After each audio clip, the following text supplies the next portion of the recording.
a nuestro bestiario una serie de monstruos primitivos, bíblicos, de poca difusión. Si me permite, los voy a describir, voy a contar sus costumbres, para que, bueno, en caso de encontrarse uno con alguno de estos terribles monstruos, pues sepa a qué atenerse. Es fuerte lo de hoy. Sí, es fuerte. El primero es Rahab, el príncipe del mar, que incluso parece que vivía en una época anterior a la creación, lo cual es casi como una paradoja. Y dice que en esa misma época llegó hasta rebelarse contra Dios, el monstruo Rahab. Dios parece que le dio una orden que consistía en que Rahab abriese la boca y se tragara todas las aguas del mundo, y Rahab desobedeció. Entonces Dios parece que lo mató a patadas y hundió su cadáver bajo las aguas.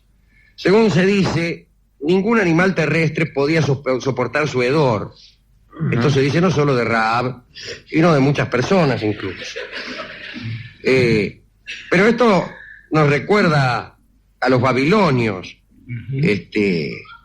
donde estaba el dios Marduk, que pues había puesto vigilantes al cadáver de Tiamat, también justamente por el mismo asunto. Otros sostienen que Dios perdonó a Rahab y que luego vinieron unos ángeles envidiosos y arrojaron al mar el libro de Raziel, y en ese mismo momento ordenó Dios a Rahab que se sumergiera y recuperara ese libro. Fue así. Vinieron los ángeles y tiraron al agua el libro de Raziel.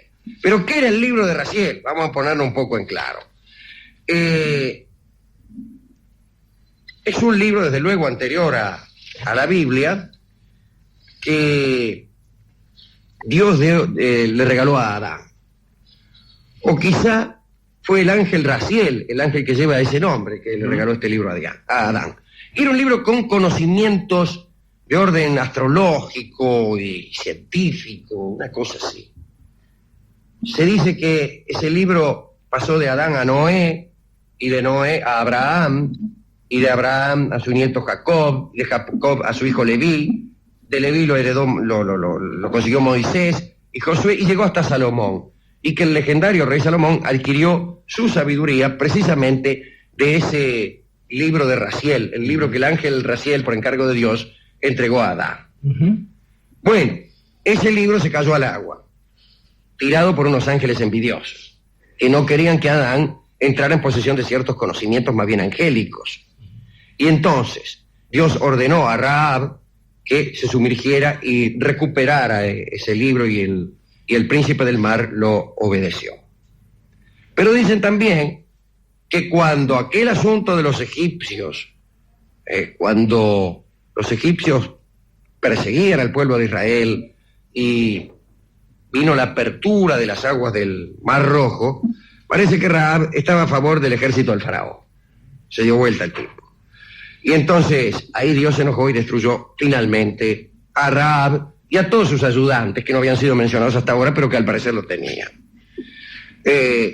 Hay quien confunde a Rahab con Leviatán, o también con el jactancioso gran dragón, que era uno que, pretendía haber creado todos los mares y ríos él. Pero no era ese. Leviatán era otro, y ahora hablaremos de Leviatán, que no es solamente un libro de Thomas Hobbes, ni es una ballena, ni es el Estado, ni es el Estado. Descripción de Leviatán. Empiece por la carita, por los ojos, digamos. Bueno, los colmillos difundían el terror, si me permite la metáfora. Órgano de difusión. De su boca salían fuego y llamas, un aliento ígneo. Tipo, abría la boca y... Se respira al lado, fiera. ¿Qué comiste? Sí. De las ventanas de su nariz salía humo. Dorio. De sus ojos, un feroz rayo de luz. Su corazón carecía de toda compasión. Muy bien. Vagaba por la superficie del mar, dejando una estela resplandeciente. Y por su abismo inferior, digamos, la panza, hacía que el agua hirviese como en una olla.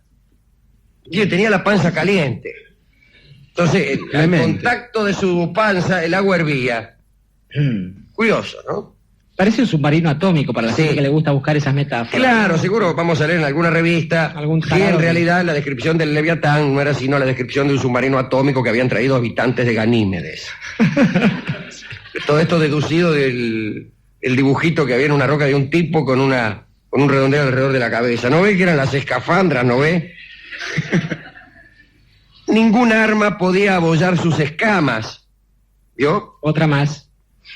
Bueno, Dios pescó a Leviatán con un anzuelo, lo sacó del mar, le ató la lengua con una cuerda, le atravesó las ventanas de la nariz con una caña, le taladró las mandíbulas con una espina y chau Pirela. No lo Dios. quería mucho, me parece. Algunos dicen que Leviatán tenía tantos ojos como días tiene el año, a saber 365, salvo en los años bisiestos en que le aparecía Un ojo Salía un más. orzuelo. claro, le salía una especie de ojo supernumerario, como a Lausac Rampa. Ojo, ojo que se le iba Se iba. al terminar el año bisiesto sin que nadie lo advirtiese. Porque bueno, si a uno le sacan un ojo, la gente lo nota, Mal que mal se nota, sí. claro. Pero a un Leviatán sacarle Sí. un ojo, ¿y qué es? ¿Sabes qué? Claro. Decían también que las escamas eran radiantes, y tan radiantes que hacían empalidecer al sol mismo. Decían también que se mordía la cola con los dientes y formaba un anillo alrededor del océano. Esto usted encontrará una rápida analogía con el Uruboros.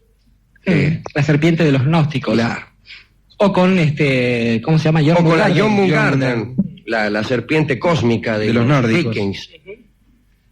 Dicen también, mejor dicho, no dicen, muchos le llamaban Leviatán a la banda inferior de la bóveda celeste, aquella donde aparecen los signos del zodíaco, justamente porque creían que el Leviatán estaba en los confines del mundo, rodeándolo mientras se mordía la cola.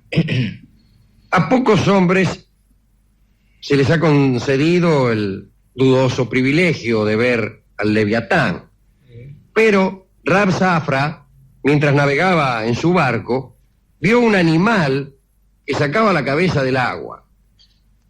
Grabadas en los cuernos, leyó estas palabras: esta minúscula criatura marina, que mide apenas 300 leguas, está en camino para servir de alimento a Leviatán. Cuerno largo tenía, ¿eh? Bueno, si medía 300 leguas, calcule. 1500 claro. kilómetros son. Son 1500 kilómetros. Bien podían haberle escrito las hazañas de Rocambole completas en los cuernos. Se sabe de cuernos que son muy considerables Y no precisan tener nada y no escrito. precisan tener nada escrito. Algunos dicen que había dos leviatanes, una hembra y un macho, y que Dios mató a la hembra y castró al macho, inútilmente. Y Para que no sufra. se dice... Para que no se divierta.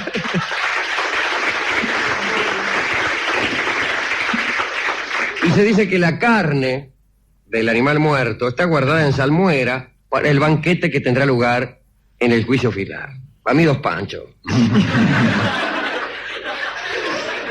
Leviatán, como Rahab y como tantos, exhala un hedor terrible. Y si no fuera porque cada tanto se purifica oliendo flores del paraíso, todos moriríamos asfixiados por la fetidez del Leviatán, dijo Mario Magdas.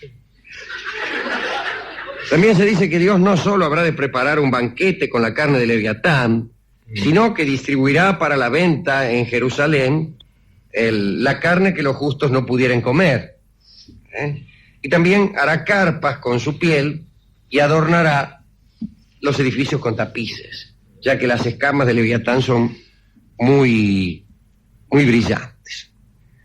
Otro monstruo, el Behemoth. Algunos hablan de un duelo al fin de los tiempos entre Leviatán y Behemoth. Ambos habrán de matarse mutuamente. Los cuernos de Behemoth destriparán a Leviatán y las aletas afiladas de Leviatán matarán a Behemoth. Behemoth fue el primer animal terrestre creado y tiene el aspecto de un hipopótamo prodigioso. Gobierna a las criaturas terrestres, así como Leviatán gobierna, por cierto, a las marítimas. Si tuvo una compañera, es evidente que no pudo acoplarse con ella, porque de lo contrario su progenie hubiera hundido al mundo, dado el peso impresionante de esta bestia. Suele pastar allá por las 1000 montañas. Diré aquí que las 1000 montañas no es otra cosa que las fuentes del Nilo. Dicen que las deja peladas en un solo día, me refiero a las 1000 montañas, pero que de noche la hierba brota y entonces ya a la mañana el behemoth tiene que comer. Suele tener mucha sed y dice que todas las aguas que pasan por el Jordán en 6 meses sería capaz el behemoth de beberlas de un trago. Eso se llama escabiar. Pero es misericordioso. Así como Leviatán verdaderamente es una porquería de monstruo, Sí. este es bueno. Y suele levantar en su cola a miríadas de pájaros que se posan en ella y los amaca el pavo. No le veo la bondad realmente. Bueno. No sé si es bueno, pero es tonto.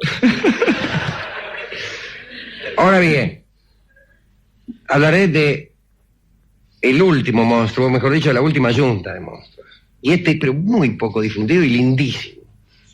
Es un gigantesco buey salvaje llamado búfalo. Es muy enorme, pero muy enorme. Diga cómo es de grande. Bueno, muy grande.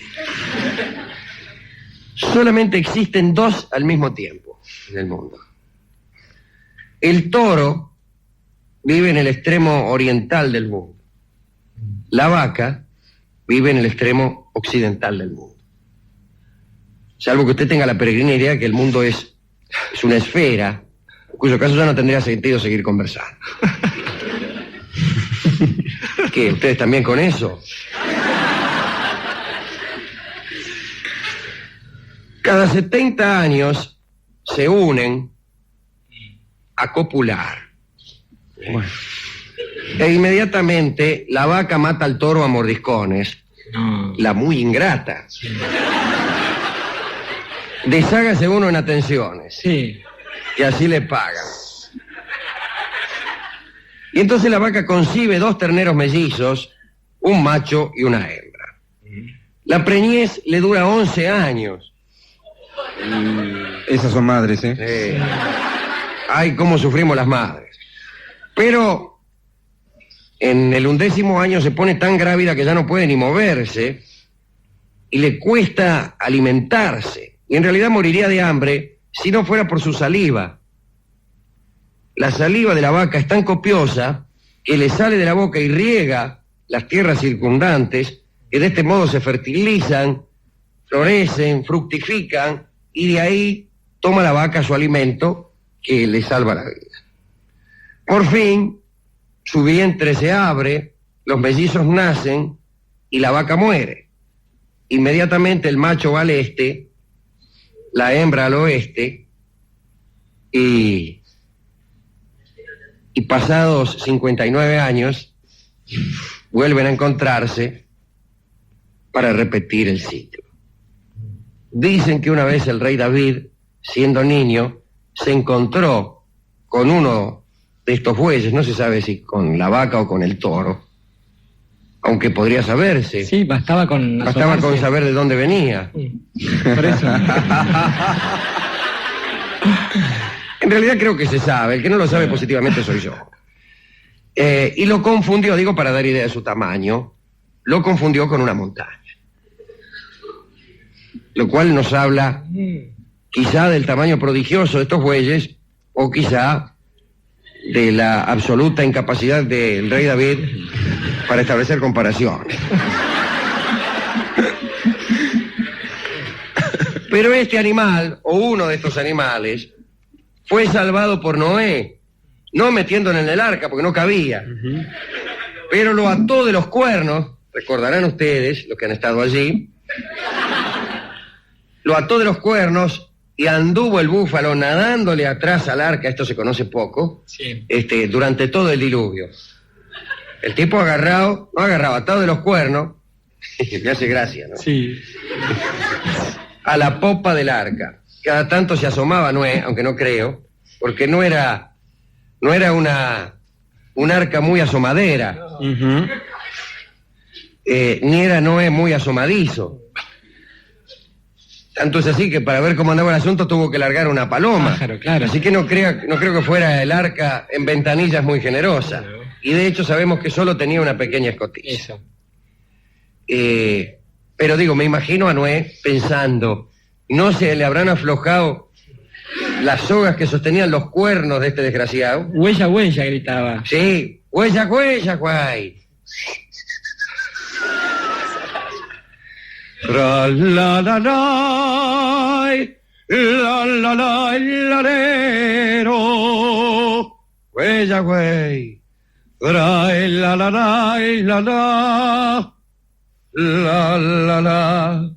la la la. Y el bemot le hacía así con los cuernos. Porque lo que tenía de grande lo tenía de agradecido aquel güey.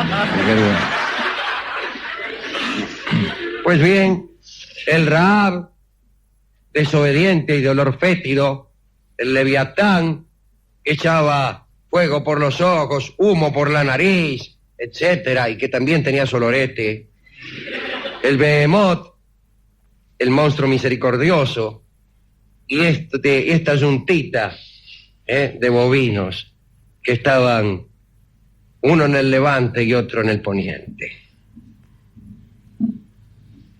Hemos recordado a 5 monstruos olvidados y postergados por la irrupción de otros monstruos con más prensa, como la quimera, Pegaso, El cancerbero. el cancerbero, Ortro. el hombre de la bolsa, Tifón.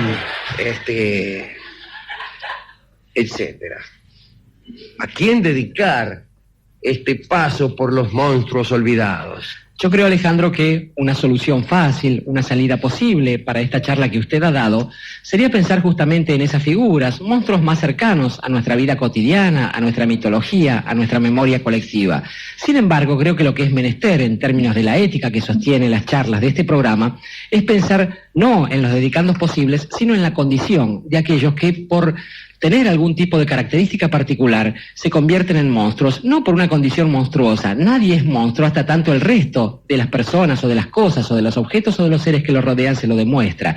Quiero decir, estoy pensando en algunos otros monstruos caros a nuestra mitología.